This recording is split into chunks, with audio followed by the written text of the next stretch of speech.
Bueno, mis hermanos, dice la palabra del Señor: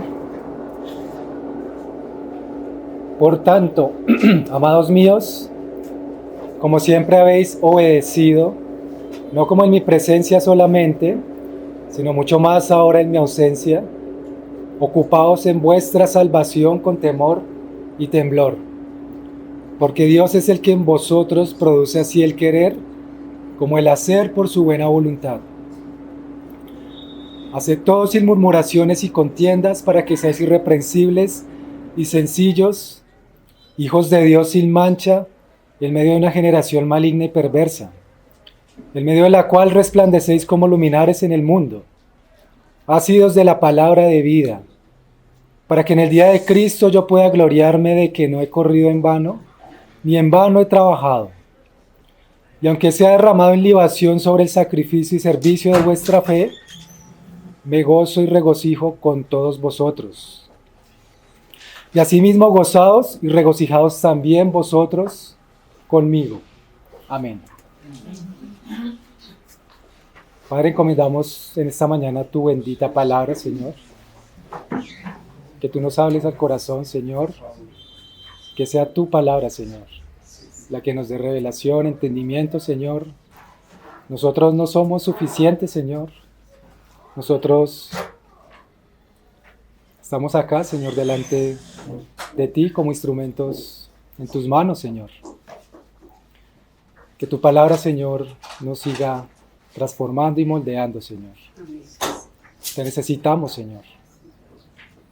Y te pedimos, Señor, que tú guíes nuestros pasos, como dice tu palabra, que tu palabra es lámpara a nuestros pies y lumbrera a nuestro camino, Señor. Te lo pedimos, Padre, en el nombre de Jesús. Amén. Bueno, mis hermanos, recordando ahorita un poco una de las prédicas que hacía Miguel Núñez, ahora en la serie de los frutos del Espíritu, él hablaba un poco en alguna de esos capítulos acerca de lo que representaba el despojamiento del Señor Jesucristo. El hermano decía que Jesucristo, siendo en forma de Dios, como también está en Filipenses antes de estos pasajes, que se despojó a sí mismo y tuvo la mayor humillación que cualquier persona o cualquier ser en esta tierra o incluso en los cielos haya podido tener. Pero esa humillación pues fue para exaltación. Entonces el hermano decía que Cristo, como dice su palabra, se humilló hasta lo sumo, se levantó del trono, bajó un vientre, ahí empezó a bajar. Después de salir del vientre se hizo hombre, pero también se hizo siervo. Después de hacerse siervo y hombre, fue a la cruz, bajó más. En la cruz se humilló hasta lo sumo a sí mismo y fue obediente hasta la muerte y muerte de cruz.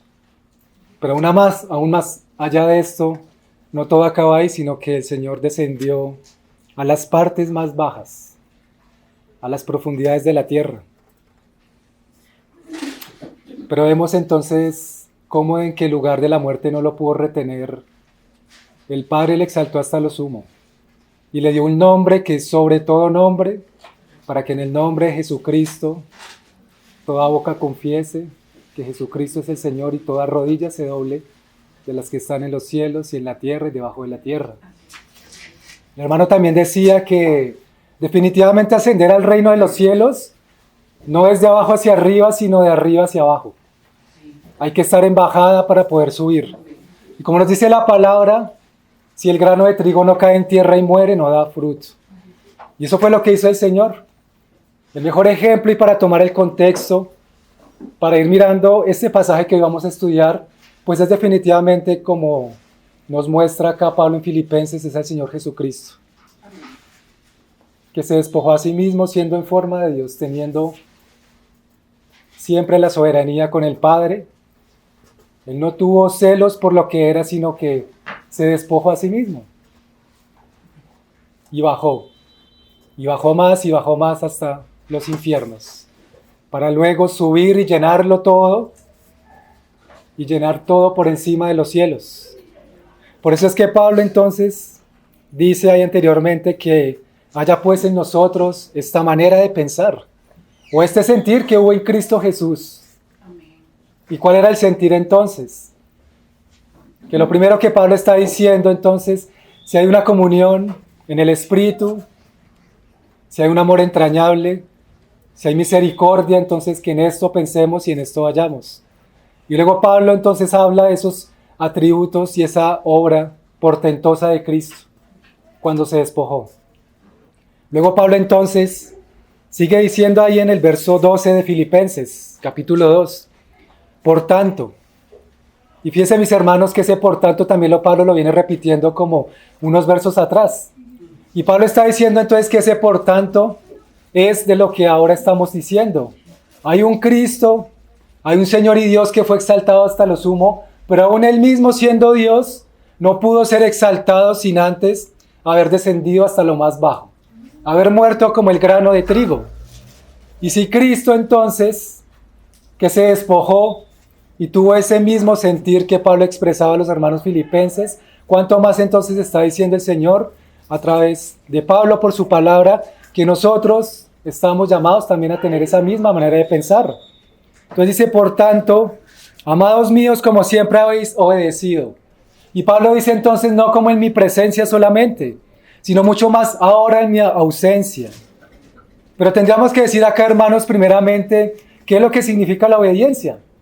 Tal vez tengamos un concepto, algunos más claro, otros no lo tengamos tan claro, de lo que es la obediencia, pero de manera general podemos decir que se define como una disposición a sujetarnos a las instrucciones de Dios, no a las instrucciones humanas, no a los conceptos paganos, menos a las filosofías huecas de este mundo, sino a instrucciones de Dios, reconociéndola a Él como nuestra autoridad divina, para que sea que estemos en presencia o ausencia de otros, siempre lo reconozcamos a Él como nuestra autoridad divina y podamos estar obedeciendo continuamente, no solo cuando alguien nos ve. Y el término opuesto a esto, mis hermanos, vendría a ser la rebeldía. Ciertamente, mis hermanos, los filipenses obedecían al Señor, bien sea que Pablo estuviera presente o bien fuera que estuviera ausente.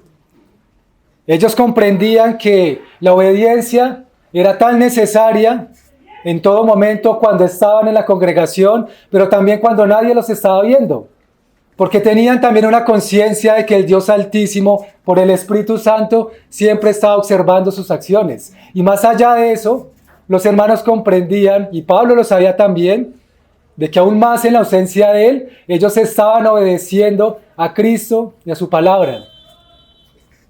Estaban marcando esa diferencia delante del mundo al obedecer sin que nadie los viera. Y ciertamente, hermano, la obediencia en este sentido solo es posible cuando tenemos un gobierno interno bien formado.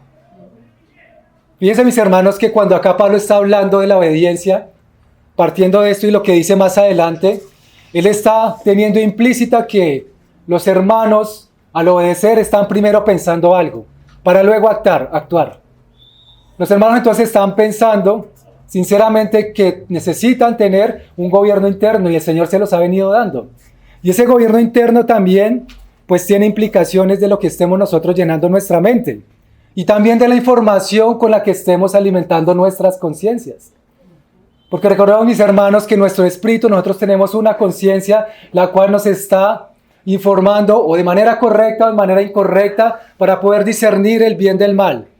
Pero si nuestra mente la estamos llenando de cosas que no son santas, pues difícilmente también nuestra conciencia nos va a informar correctamente. Y difícilmente vamos a obedecer en ausencia de otros. Para mostrarlo esto, hermanos, con una ilustración, Pablo también dice allá en Efesios 4:17. Los hermanos sé que recuerdan muy bien estos pasajes. Que ya no andemos como los gentiles, que andan en la vanidad de su mente, teniendo el entendimiento entenebrecido, ajenos a la vida de Dios por la ignorancia que en ellos hay. ¿Esto qué nos lleva? Efectivamente, a vivir bajo una desobediencia, bajo una rebeldía. Cuando nuestra mente la estamos llenando de las cosas vanas de este mundo, cuando estamos teniendo un entendimiento entenebrecido, cuando nos estamos alejando del Señor, Con nuestros propios conceptos lo que estamos causando es que haya una desobediencia a Dios, incluso cuando no nos ven o cuando nos ven también. Y fácil, hermanos, es para la carne, fácilmente es para la carne de cualquiera de nosotros poder fingir una apariencia cuando estamos en comunión o en congregación. Porque mostramos como que lo mejor que hay, como que intentamos a veces es vender, ¿no? Vender nuestra mejor apariencia al mejor postor. Pero lo cierto, hermanos, es que acá Pablo también está haciendo en Efesios ese contraste de que así como hay una vana manera de pensar, y eso nos llevaría a una desobediencia cuando estamos en ausencia de los hermanos o cuando nadie nos está viendo, pues también Pablo está diciendo que hay una forma también de tener obediencia según lo que nos dice acá Efesios. Pablo está diciendo: renovémonos en el espíritu de nuestra mente. Vistámonos del nuevo hombre, creados en Cristo, creados según Dios en la justicia y santidad de la verdad. ¿Qué implica esta renovación y qué tiene que ver con la obediencia? La renovación de mi mente entonces implica que yo me saturo de la palabra del Señor, que yo pienso en el Señor, que yo estoy meditando constantemente en el Señor para andar en una obediencia veraz, en una obediencia correcta y legítima delante del Señor y delante de mis hermanos. De lo que yo llene mi mente va a ser también de lo que yo exprese hacia afuera. Si yo expreso una desobediencia es porque también es el resultado de algo interno que está mal en mi corazón. Y por ende significa que yo estoy alimentando mis pensamientos y mi conciencia con cosas que no son conforme a la palabra del Señor, sino más bien cosas ajenas a Dios. Pero Pablo estaba completamente seguro que los filipenses, aún en la ausencia de él, estaban convencidos, estaban en obediencia al Señor, porque así lo habían demostrado. Y es lo que Pablo más adelante nos va a mostrar cuando dice que nos ocupemos en nuestra salvación con temor y temblor. O sea, hermanos, que acá parte esto de un pensamiento. De lo que nosotros estemos llenando nuestro corazón va a significar también que tanto estemos obedeciendo al Señor. En parte, ¿no? Porque la parte también fundamental es la obra del Espíritu en nosotros, pero también el dejarlo trabajar a Él. Entonces la obediencia, hermanos, no es simplemente algo externo, no es simplemente la conducta, porque cuando la conducta es moldeada, el corazón no es moldeado, todo resulta siendo un comportamiento aparente, un comportamiento que parece ser correcto, pero a los ojos de la carne. Pero mis hermanos, ¿qué es lo que dice el Señor? El Señor no ve como el hombre ve, sino ve el corazón de los hombres. Él no ve simplemente un comportamiento, una apariencia, sino que Él ve realmente si estamos obedeciendo para su gloria. Si estamos realmente viviendo una vida que cuando nadie nos esté viendo, que cuando estemos solos, cuando estemos apartados, ahí también estemos viviendo una vida para Cristo con nuestro corazón y dándole gloria a Él. Esa es la parte más difícil, hermanos. Porque cuando estamos nosotros en solitario es cuando pueden haber más ataques del enemigo de la carne y cuando más podemos pensar que acá como no está pasando nada, nadie me está viendo, entonces puedo pecar, puedo afrentar al Señor porque el Señor esto me lo va a pasar. Parece increíble, hermanos, pero podemos soler pensar de esta forma. Pero ciertamente siempre estamos delante de la presencia de Dios, aunque estemos en ausencia de otros. Y entonces, si nosotros renovamos el espíritu de nuestra mente, llenándolo de la palabra de Cristo, buscándolo a Él de todo corazón, pues esto nos lleva a ocupar nuestra mente en lo que realmente debemos ocuparla. En una vida de santidad, de consagración, en el ministerio, en el cuerpo de Cristo y en todas las cosas que vienen por ende con estas cosas. Cuando renovamos el espíritu de nuestra mente y creamos una dependencia completa del Señor, pues esto puede ocurrir.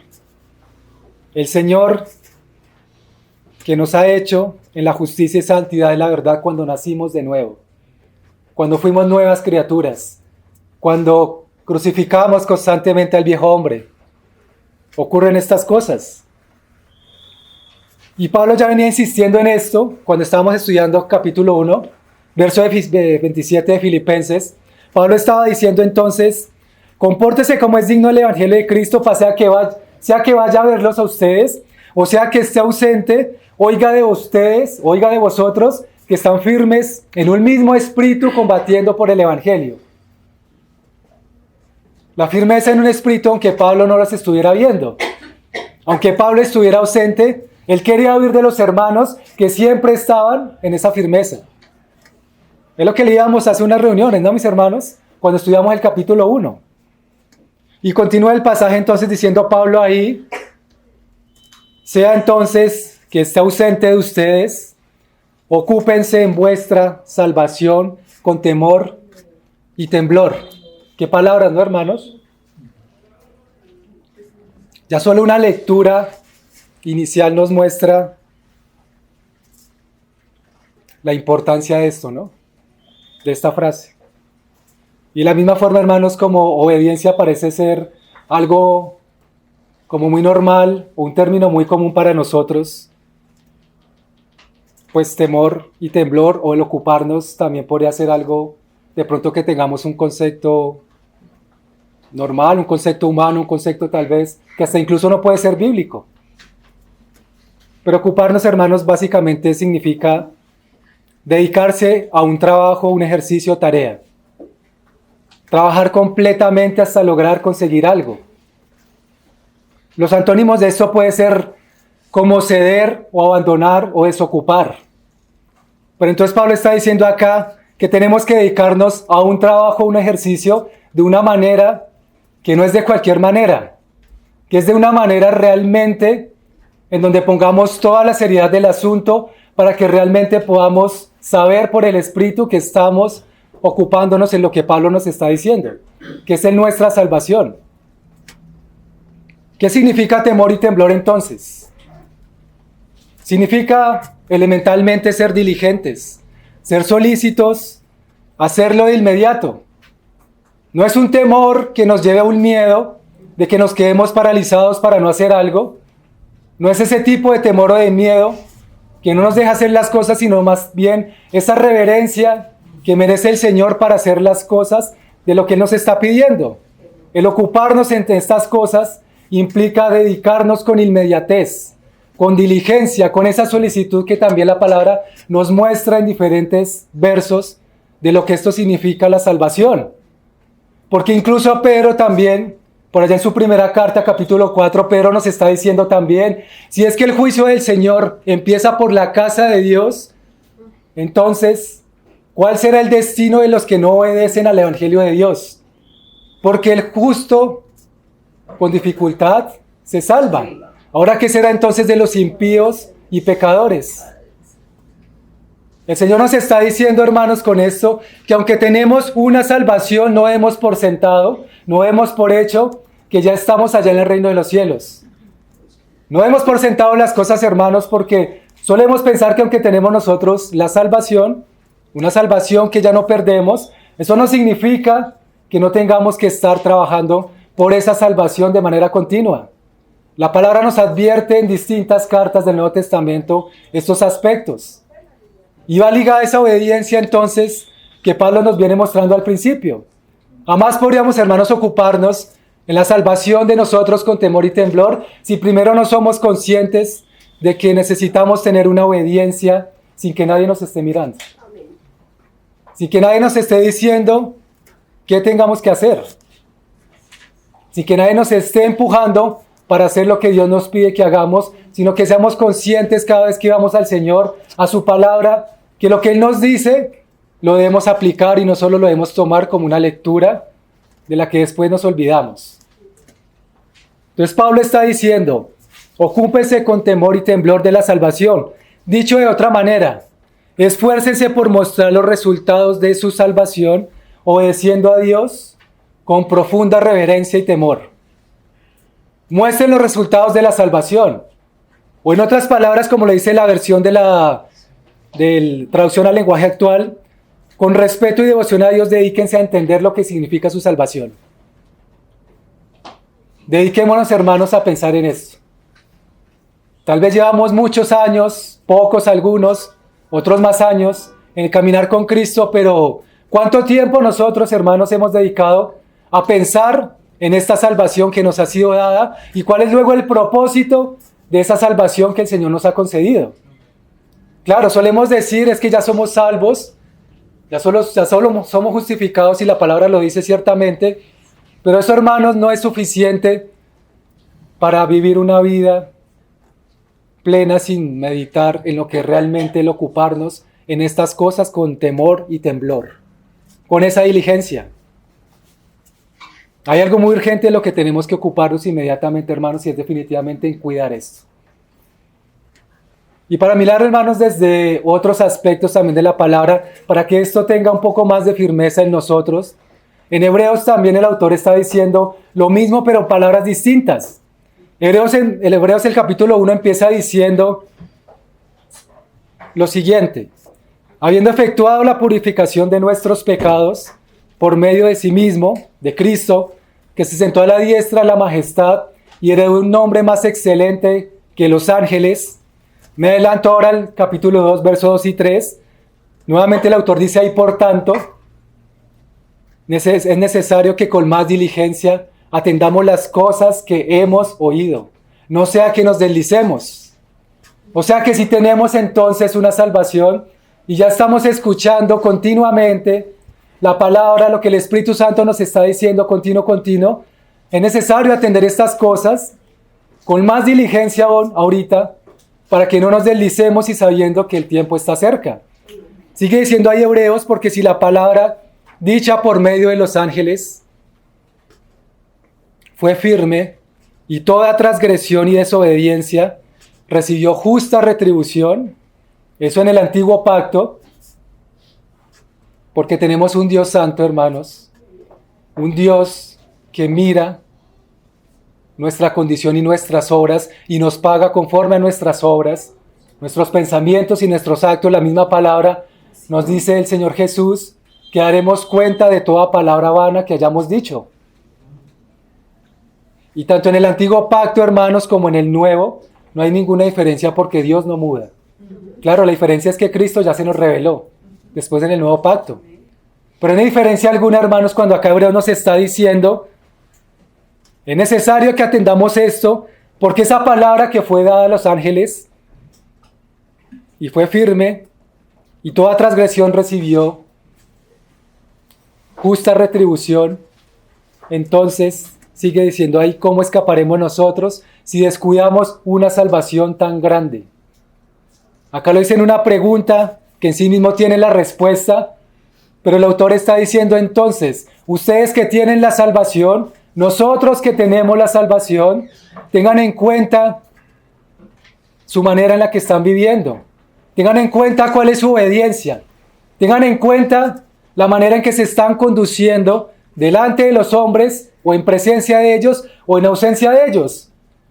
Porque no olviden que si la transgresión recibió justa retribución allá en el antiguo pacto, ahora cuánto más en este tiempo vamos a escapar si descuidamos una salvación tan grande.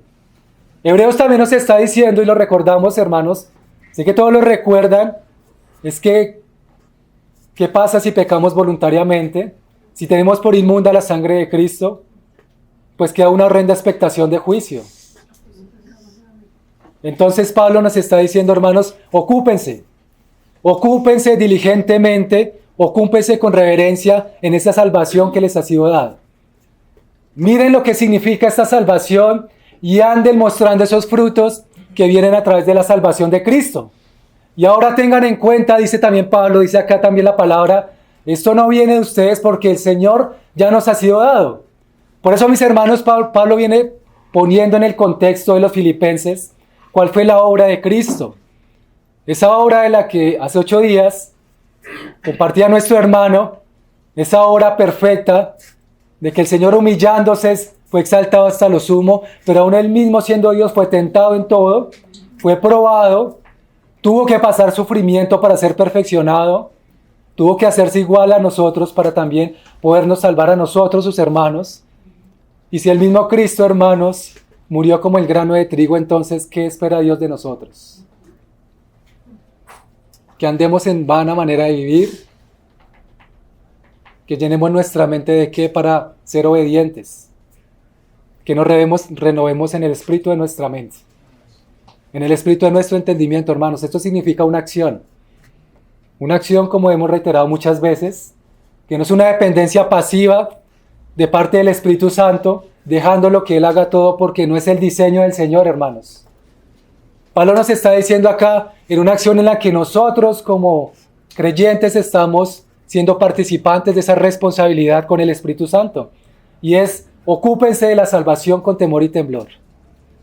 A ustedes ya les ha sido algo, dice Pablo, y ahora con eso que les fue dado, que fue el Hijo de Dios, tienen que ocuparse de estas cosas, diligentemente, con frecuencia, en todo momento, sin desfallecer.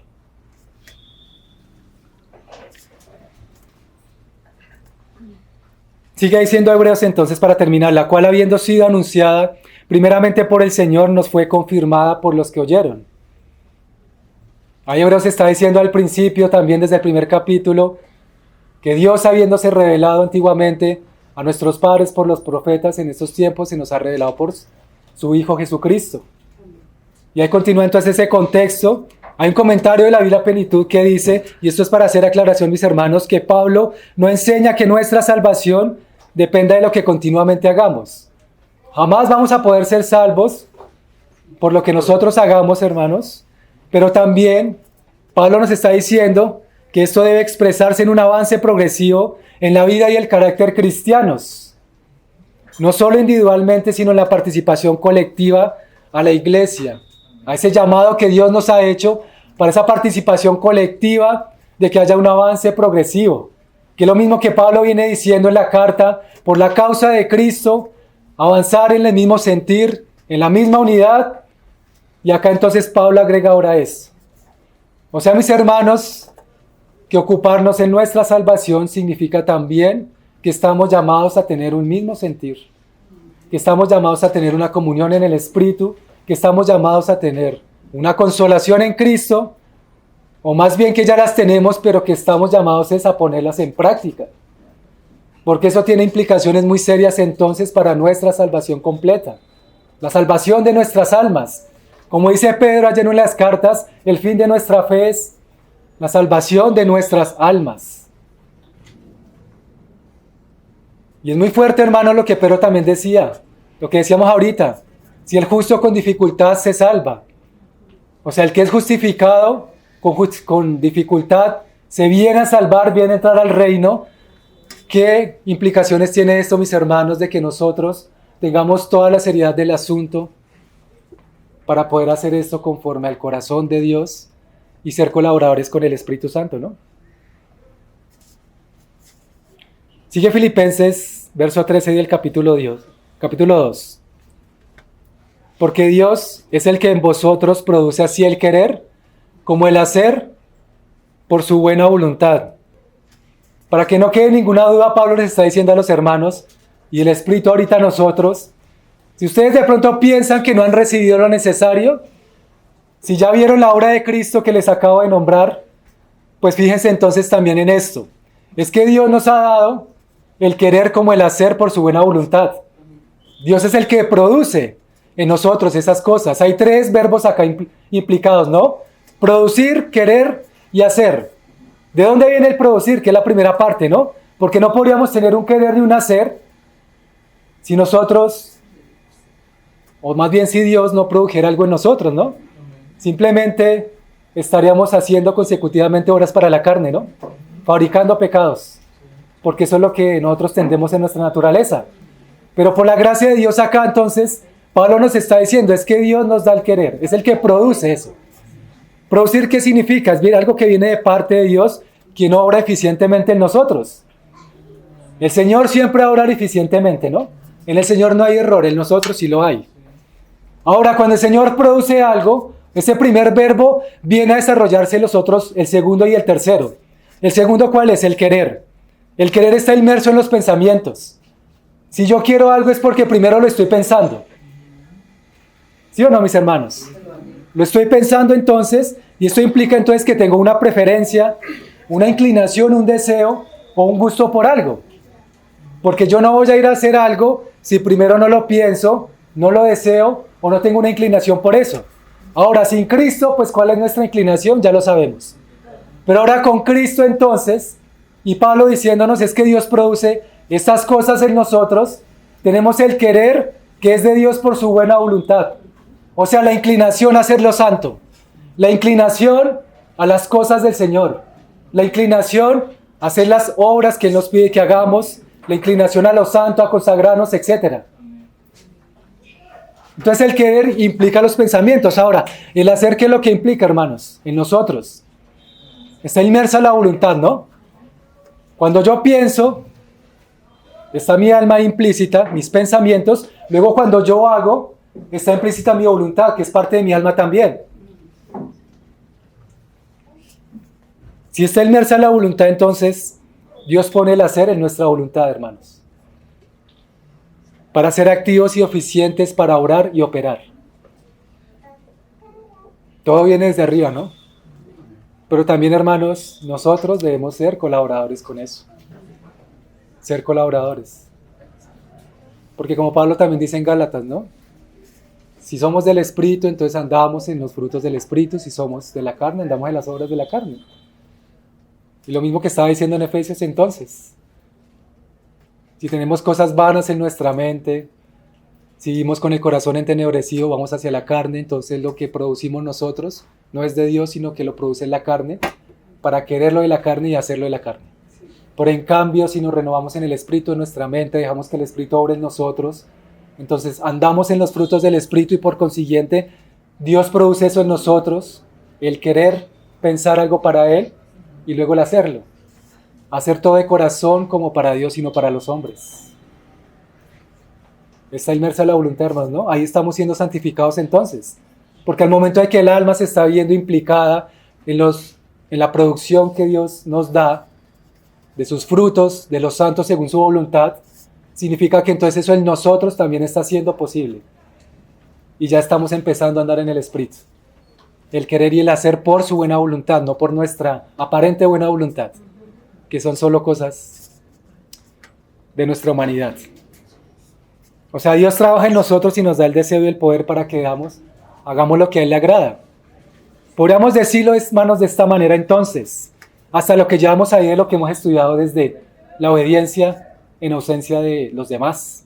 El propósito de la obediencia, según el contexto estudiado, es el ocuparnos de nuestra salvación con reverencia y diligencia. Y esto es el resultado de colaborar con el trabajo del Espíritu Santo en nosotros, quien se encarga de producir en nuestro interior preferencias e inclinaciones santas que son conforme a la voluntad de Dios y nos da la capacidad de llevarlas a cabo. Podríamos sintetizarlo de esa forma, hermanos. Obediencia nos lleva a ocuparnos salvación, temor y temblor. Pero una completa dependencia del Espíritu, pero nosotros colaborando con Él. Y dice Filipenses 1, ahora que también lo estudiamos hace un tiempo, Pablo también está diciendo eso desde un contexto un poco más amplio ahí, cuando dice que aprobemos lo mejor, a fin de que seamos sinceros e irreprensibles para el día de Cristo, llenos de frutos de justicia que son por medio de Jesucristo. Lo que producimos es por medio de Cristo, pero también Pablo está diciendo entonces, y lo liga entonces cuando él dice que nos ocupemos en estas cosas, es que para el día de Cristo, para que seamos irreprensibles, estamos llamados a ocuparnos con reverencia, con inmediatez en estas cosas, para tener unos frutos de justicia verdaderos en aquel día. Para no salir avergonzados, sino al contrario, saber que el Señor nos diga a cada uno, hermanos, buen siervo y fiel. Entra en el gozo de tu Señor, porque te ocupaste en estas cosas. Porque dependiste de mi Hijo Jesucristo. Porque fuiste irreprensible. No perfecto, no exacto. No infalible, que es diferente. Irreprensible. Y sigue diciendo Pablo y entonces, versos 14 y 15 de Filipenses. Haced todo sin murmuraciones y contiendas. Pablo le agrega otro ingrediente a esto, ¿no?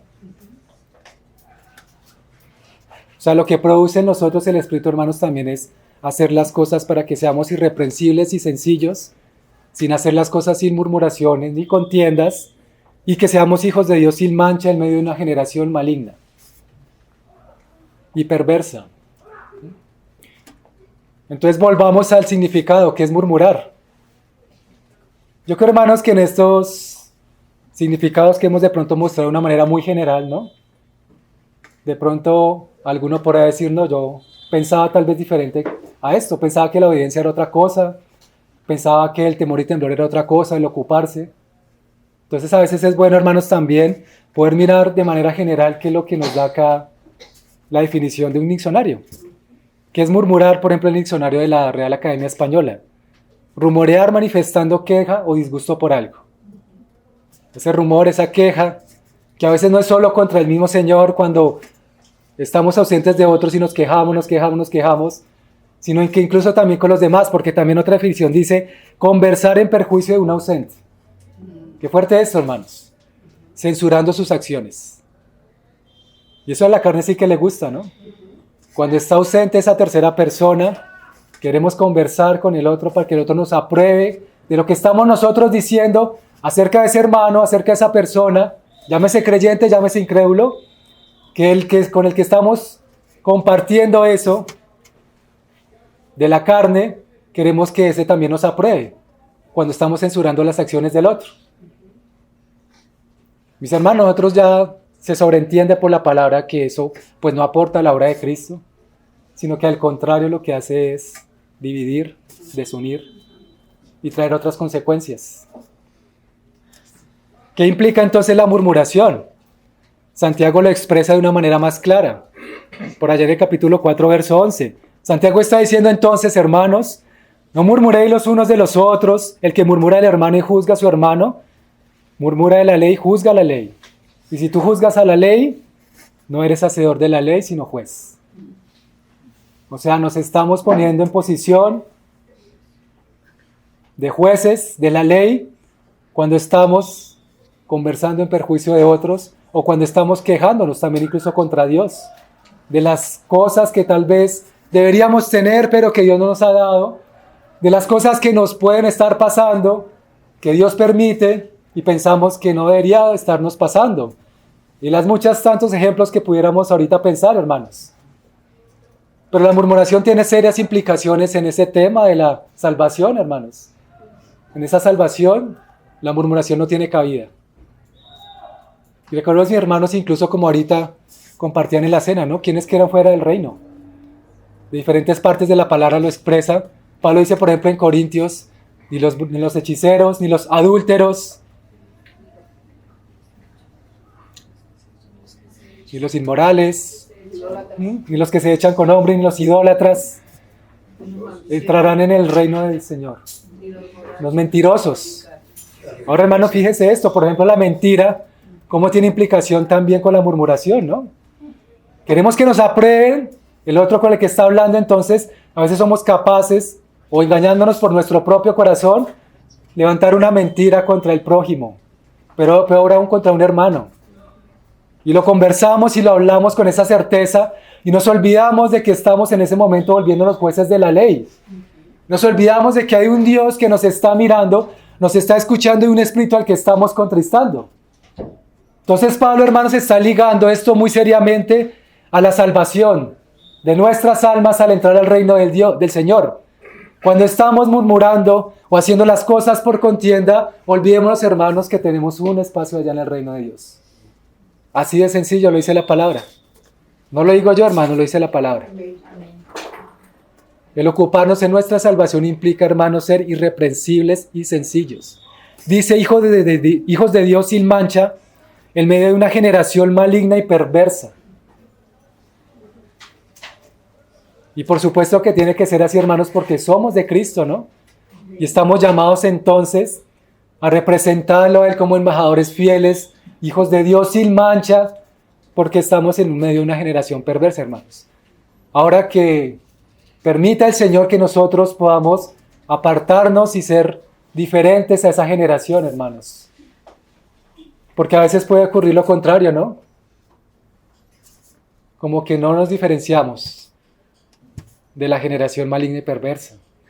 Pero acá Pablo entonces está diciendo, si hacemos las cosas de esta manera irreprensibles y de manera sencilla, seremos esos hijos de Dios, sin mancha, que resplandecemos como luminares en el mundo, hermanos. Pero esto, mis hermanos, ciertamente hay que, diría yo, profundizarlo tanto, meditarlo tanto porque, a la verdad, hermanos, esto implica también una integridad en nuestras vidas. Y la palabra dice que en los íntegros es hermosa la alabanza, el Señor acepta a los íntegros, porque esto implica, hermanos, también tener una integridad para con todos. De que si yo estoy recibiendo a alguien que viene a hablar algo del otro, y yo también soy partícipe de eso, pues yo también estoy pecando. No solo contra ese hermano del que se está hablando mal, contra esa persona, sino contra el mismo Señor. Debemos ser íntegros, hermanos, y tener templanza para poner un pare ante esas cosas de las que pueden llegar a otros a hablarnos cuando la persona no está presente. Necesitamos, hermanos, realmente comprender esto de la murmuración con toda seriedad. Porque tal vez es algo en lo que con frecuencia podemos estar pecando. Y Santiago pues lo deja muy claro, ¿no? Sigue Pablo diciendo entonces, bueno, ya lo dijimos, para que resplandezcamos como luminares. Y acá un ejemplo, hermanos, en Daniel 6, verso 1 al 4, con lo que podemos entender incluso mejor este pasaje, acerca de ser irreprensibles y sencillos delante del mundo. Voy a parafrasearlo. Ahí es el momento cuando a Darío, el rey de Persia y de Media, le pareció bien constituir 120 sátrapas en su reino, y encima de esos 123 funcionarios, más notorios que esos 120, dentro de esos Daniel. La palabra entonces acá nos está diciendo que aún Daniel sobresalía entre los funcionarios y sátrapas, porque había en él un espíritu extraordinario. Tanto así que Darío pensó ponerlo en todo el reino. O sea, Daniel definitivamente, hermanos, es un gran ejemplo para nosotros, un hombre que amaba al Señor profundamente.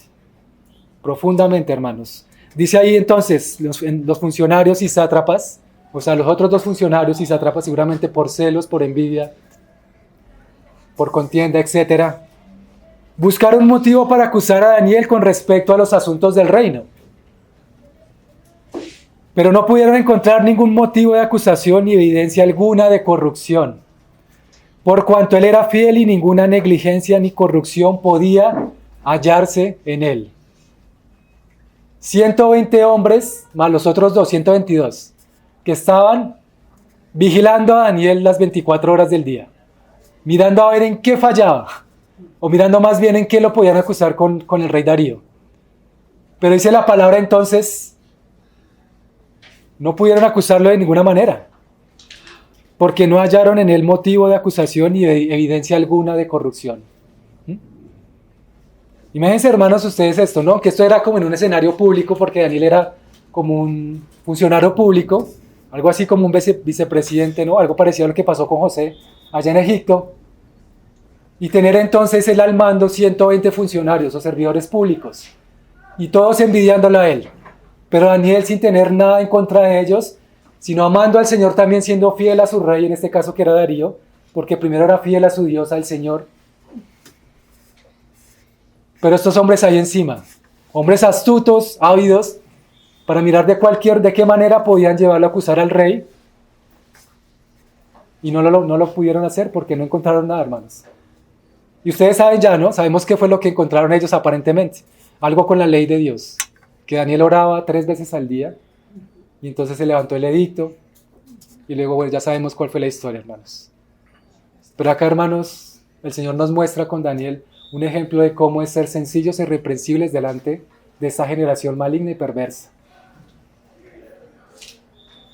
Porque sencillamente, hermanos, necesitamos comprender que esto necesita de una integridad que solo viene del Espíritu, que necesitamos realmente hacer esa gran diferencia para poder expresar a Cristo en nuestras vidas delante de los hombres, para no ser esa corriente del mundo que se sigue moviendo hacia la destrucción y nosotros ahí como que vamos y no vamos, como que estamos y no estamos.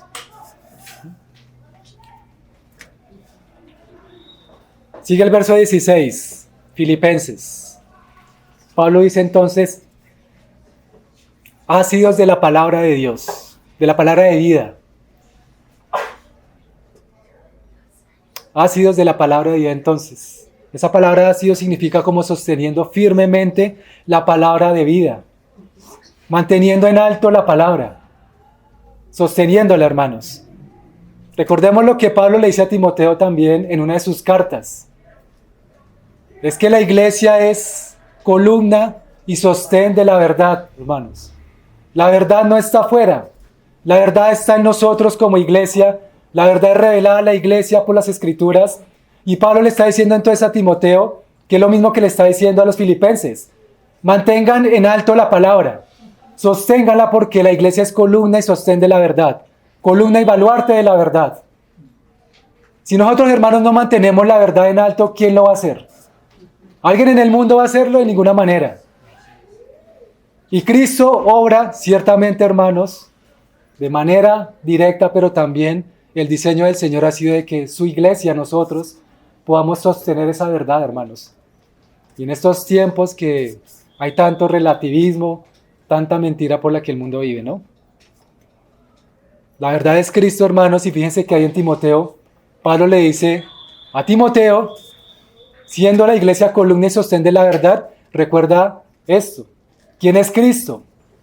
Justificado en la carne, justificado en espíritu, perdón, manifestado en la carne, visto de ángeles, predicado a los gentiles, creído en el mundo y recibido arriba en gloria. Ese es el columna y sostén de la iglesia. La verdad que es Cristo. Y Pablo le está diciendo acá a los hermanos entonces que sean ácidos, que sean fervientes en espíritu, que sean defensores de la verdad, que cuiden de la palabra que nos ha sido dada. Como dice Judas, incluso que contendamos por esa fe que una vez nos ha sido dada, por esa fe contendamos ardientemente. Pero a veces, hermanos, lo que sucede con los cristianos es que somos muy pasivos. En el mundo somos pasivos, o con frecuencia lo somos. Tal vez no todos, pero algunos sí lo somos. No estamos defendiendo la verdad, hermanos, no estamos ácidos de la palabra, porque tal vez nos falta conocer más esa salvación, nos falta comprender más lo que significa esa salvación para nosotros, para poder así mismo vivir esa verdad, predicarla, enseñarla y manifestarla al mundo. Pero estamos temiendo, hermanos, a veces, de personas allá afuera que tienen filosofías huecas y vanas sutilezas. Y tememos de eso muchas veces.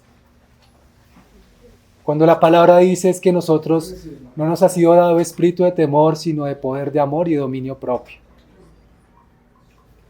Vean, hermanos, las implicaciones que tiene estar ácidos de la palabra de Dios, ¿no? No solo es conocerla, sino también pensar de que el Señor nos ha dado un espíritu de poder y dominio propio. De que el Señor nos dice que nos esforcemos y seamos valientes, hermanos. De que seamos realmente luz en el mundo, luminares, sosteniendo la verdad que el mundo no ve ni conoce, porque el mundo no tiene el Espíritu. Sigue Pablo diciendo para que en el día de Cristo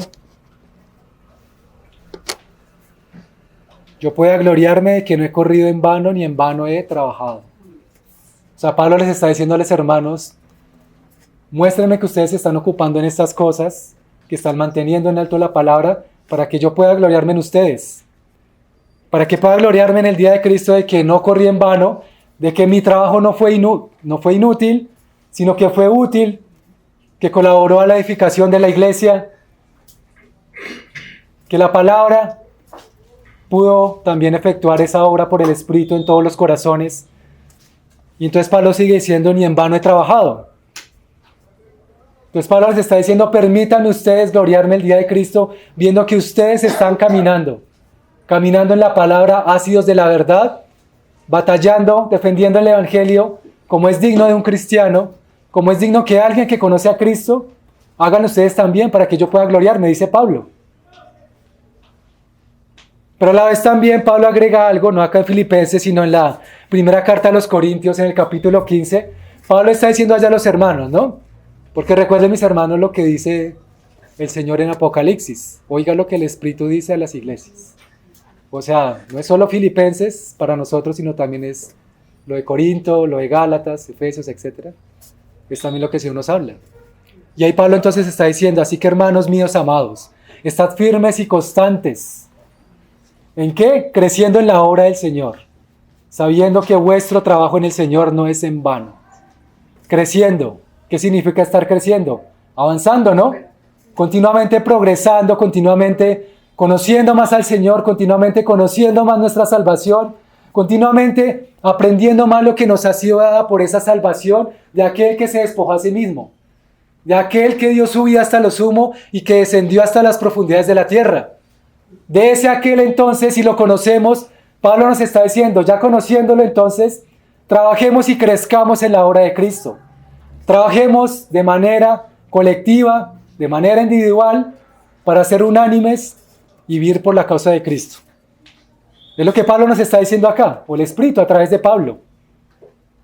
Hagan esto y se estarán ocupando en su salvación. Sean conscientes de lo que les ha sido dado. Seamos conscientes, mis hermanos. Seamos conscientes. Porque si ciertamente, hermanos, hoy andamos como iglesia, gloria al Señor, tenemos acá el candelero que el Señor ha levantado, hermanos. Aún nos falta una visión muy amplia de la iglesia, hermanos, de la obra de Cristo. Y esto lo podemos ver en nuestros hermanos que llevan años caminando con el Señor, en otros países. Hay muchos ejemplos de que ustedes conocen nombres. Pero es para mostrar, mis hermanos, que aún nos falta caminar, que no nos podemos conformar, hermanos, con lo que ya tenemos. En el sentido de que el Señor ya nos dio y Él quiere darnos más. Darnos más para conocerlo, darnos más para crecer en su obra, darnos más para hacer su causa, darnos más para vivir para su gloria. Todos, hermanos, estamos pequeñitos, pero el Señor nos ha llevado a avanzar y Él quiere llevarnos a progresar más. A todos y a cada uno de nosotros, hermanos. Pero debemos contribuir con el Señor, recibir, aceptar lo que nosotros necesitamos, que el Señor moldee, para que el Señor también pueda hacer algo con nosotros, hermanos.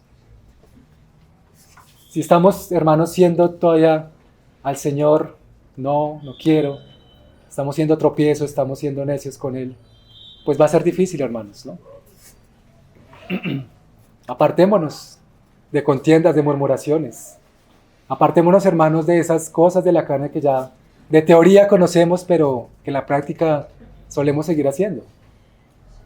Y más bien llevemos, hermanos, a pensar y meditar mucho en los frutos del Espíritu, a meditar mucho en esto que la palabra nos está mostrando. Qué precioso también esto, hermanos, que esto también nos dé ese fuerte ánimo, fervientes en espíritu, de pensar que nos tenemos que ocupar en algo que vale la pena, en algo que tiene un peso eterno, en algo que no va a ser pasajero por estos años que pasemos acá de vida, sino que va a ser algo que tiene un peso eterno, hermanos, ocuparnos en nuestra salvación. Porque Dios nos da, produce en nosotros el querer como el hacer, por su buena voluntad. Ahí para ir terminando entonces, dice versos 17 y 18.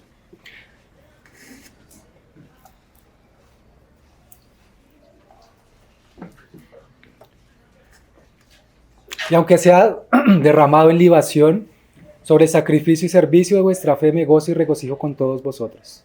Asimismo, gozaos y regocijaos también vosotros conmigo. ¿Qué es lo que está diciendo acá Pablo entonces? Me alegraré aun si tengo que perder la vida, si tengo que derramar mi vida como una ofrenda líquida, si me llegan a matar. Ustedes, filipenses, han prestado un servicio y eso también es una ofrenda. Pero yo quiero que ustedes, mis hermanos, se alegren conmigo si me llegan a matar, si llego a morir por la causa de Cristo, si llego a ser un mártir. Es lo que dice Pablo. Porque tanto lo de ustedes, el servicio que ustedes han prestado, como mi sacrificio con mi vida, cualquiera de las dos es una ofrenda agradable al Señor. Alégrense conmigo y yo me voy a alegrar también con ustedes, es lo que Pablo está diciendo, ¿sí? Y también Pablo lo venía diciendo en el primer capítulo de Filipenses, cuando decía conforme a mi anhelo y esperanza de que en nada seré avergonzado, sino que con toda confianza, aún ahora y como siempre, seré exaltado en mi cuerpo, sea por vida, sea por muerte, porque para mí el vivir es Cristo y el morir es ganancia. Entonces Pablo está diciendo lo mismo acá, pero tal vez aumentando más el contexto, aumentando más el contenido, profundizándolo un poco más.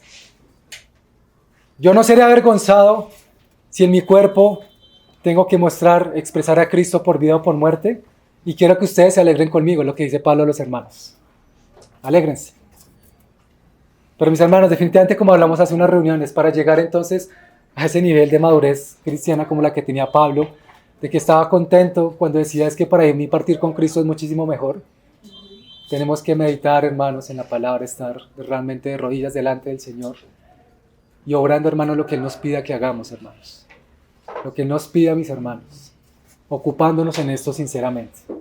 Hermanos, que la palabra no sea una teoría, que la palabra realmente traiga vida a nosotros y pensemos que esto tiene mucho valor, hermanos, un valor eterno. Esto no es solo para vivir bien. O sea, hermanos, esto realmente tiene un valor eterno. Cristo que murió por nosotros y resucitó. Y con eso, hermanos, podemos concluir entonces que Cristo es nuestra columna y sostén de la verdad, ¿no? Por su obra en la cruz podemos ocuparnos con toda obediencia de nuestra salvación con temor y temblor, siendo de esta manera irreprensibles y sin mancha en medio de esta generación maligna y perversa.